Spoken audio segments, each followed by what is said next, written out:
the Raptor, and we are getting really close to finishing. I'm down to putting the decals on the exterior, and then I got to do some of the decals on the interior here, which is just the panels and everything. But I started with the cockpit. I got the pilots in, and I took a damp cloth and I used the detailer, which is it's an acrylic wash, and I wiped most of it off. It's still a glossy, which once I get finished, I'm going to just spray it with a matte finish, and that'll tone it down. But anyway, I went back in and used my table as a palette, and basically mixed up some green and some white just a little bit, and just dry brushed very ever so lightly on the uniforms. Did a little white on the helmets just to bring out some of the detail, and I did that on the instrument panels as well. It's very faint. And then I took a little bit of gray, since it's a darker gray, just took a lighter gray and dry brushed a few things here and there. I'll probably paint the back of the seats a military green canvas color just on the back here, and that's pretty much it. And then I'm ready to put the canopy on. One thing about the canopy, I think it fits, but I haven't really pressed it all the way down. I think it should fit perfect, but to me it's just I haven't pressed it down. It may not be a total 100% fit. If not, what I'll do is I'll just whack off the pins here and just let it sit with cheap white glue, and I think that'll work out just slick. But anyway, we're getting closer and closer to putting on and finishing the Raptor. I did some of the exterior decals. I'm not going to put all of them on because a lot of them basically I call them white decals, and they will be invisible, and that's like the nose steps and some of the danger ones that go on the back here, which you really can't see it, and why put it on if you can't see it. And I'm probably going to add a couple more, and then I'll probably I may add I always like to use Battlestar Atlantis, so that'll probably be a rescue Raptor from the Battlestar Atlantis, and I may do Atlantis somewhere on here just to make it official, but who knows. But anyway, very fun, and hopefully try to finish it up this week is my game plan on that. The Lowe, I went ahead and finished getting the rest of the paint on the tank there where I missed the first time.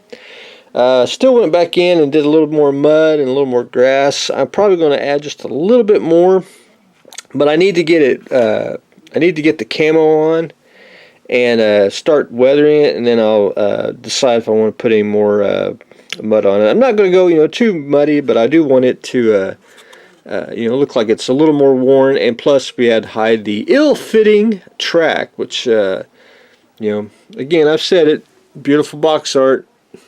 Horrid tracks, but anyway, we'll make it look good. But anyway, that's where I'm on that. I did go back in and paint most of the road wheels the same base color as the tiger yellow there, and then I'm gonna go in and do some camo, which will probably be this upcoming weekend.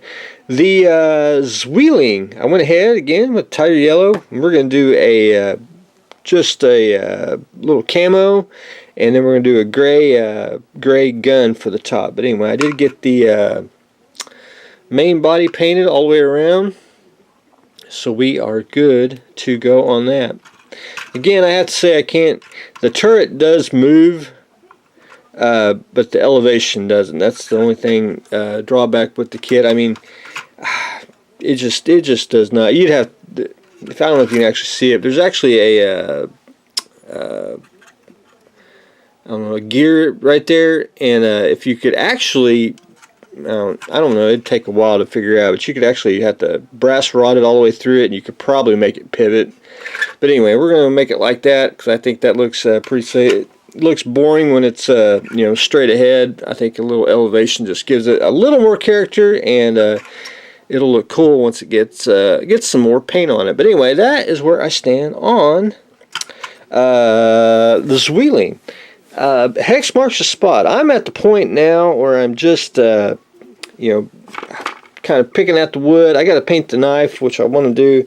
I want to get the decals on, which I'm probably just going to put 2 decals on, and that is, I want to do the map and where's the big crossbones on the thing. I think I want to do that and call it good on it. I went in with a little bit of buff and did some dry brushing on the skeletons, on their clothing, just trying to give it a little more, just a little more added realism. I got to take off the mask on the lantern there, and hopefully I can get that done. I want to get the base. I want to get it attached to the base so we can get it all lit up and basically get it off the table, because it's just I think it's just a very, very fun piece to have on display. I just think it very, very fun, and I do like stuff like this. I think it's just a very unique. I may end up have to tack the skeleton to the wheel there, just to make him look just a little more realistic, or I may pop him off the base and just move him up just a little bit and tack his feet down. But who knows?